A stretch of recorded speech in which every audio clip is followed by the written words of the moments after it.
And Dr. Michael Welner, leading forensic psychiatrist and developer of the depravity standard, which scales the blameworthiness of the worst crimes.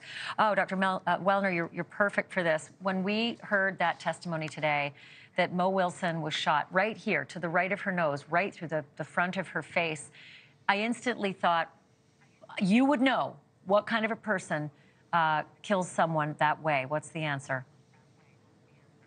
You know, if you take a step back and you switch genders, I think we're all familiar with cases of the controlling boyfriend or male spouse who has the trophy of the significant other, the trophy female.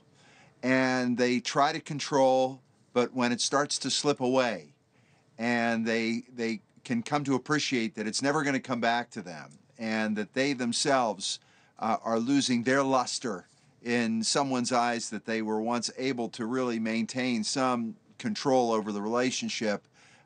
It's a very humiliating and demeaning experience.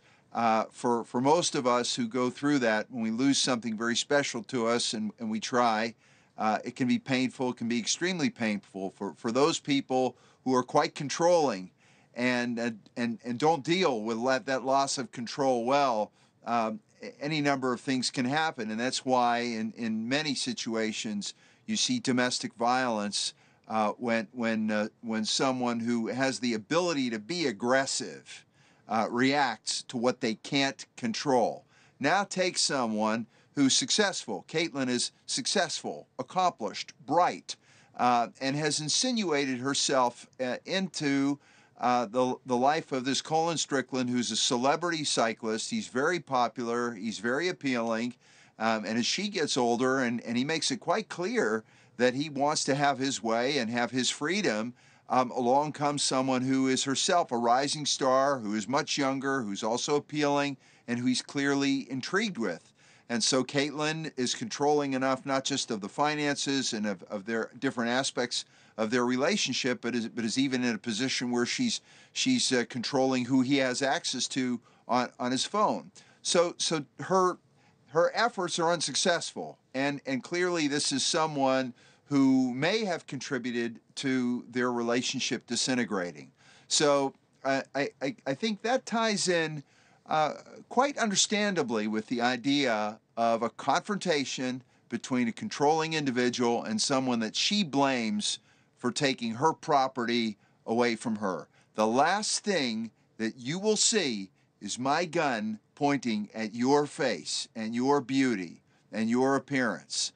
And so for someone who is disciplined enough to orchestrate an escape in the way that's been described to us, who's been quick thinking enough to get to Costa Rica and to position herself in a way to evade capture, to use aliases, it's hard not to envision that when she confronted the victim, that she confronted her the way that she wanted to, and with an idea toward, this is the last thing that I want Mo to see, is me and the person that she's taken my property, my possession away from me. Again, from we're used to seeing away. this in male-female terms, but it's a little bit different, and yet it's a very similar dynamic. Speaking of that, I do want to ask you about the benefit of the doubt. When juries have a woman, and there's a benefit of the doubt that they're supposed to get in our judicial system, does the benefit of the doubt erode with a situation that looks like hell hath no fury than a woman's scorn? I just want to know if you can get into the minds of jurors when they look across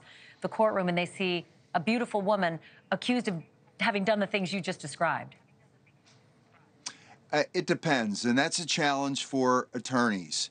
If the jury can identify with the female defendant, then it's easier for a defense attorney to speak to that and to give a jury pause to say, can you imagine this person being the kind of individual who'd hold a gun up to someone's face, shoot her in the face, shoot her in the head, shoot her 3 times, and to really be as cold-blooded as the prosecution is making her out to be? Can you imagine that? And I think the jury's ability to identify with someone, to see themselves in that person, if they can see themselves in the defendant, it's harder for them to imagine the evil in an individual. It's something that none of us want to have that kind of closeness to. But if they can distance themselves from it, if they find that this is someone they can't relate to, it's a lot easier for them to be able to see that individual as capable of doing the unthinkable. So that's a challenge psychologically that a defense attorney has in relating to a jury and portraying to a jury. In some cases, it's easier than others. And I've been, in my experience of over 30 years, I've seen it work both ways. I've seen defense attorneys able to make people sympathetic who shouldn't have been. And I've seen prosecutors make people unsympathetic who should have been. But that is the subtext of what goes on beyond the evidence when juries have to make difficult decisions and they don't necessarily feel that they have everything, but they have a lot to work with in the way of evidence. Thank you for watching. Go to newsnationnow.com to find NewsNation on your television provider. And don't forget to click the red subscribe button below to get more of NewsNation's fact-driven, unbiased coverage.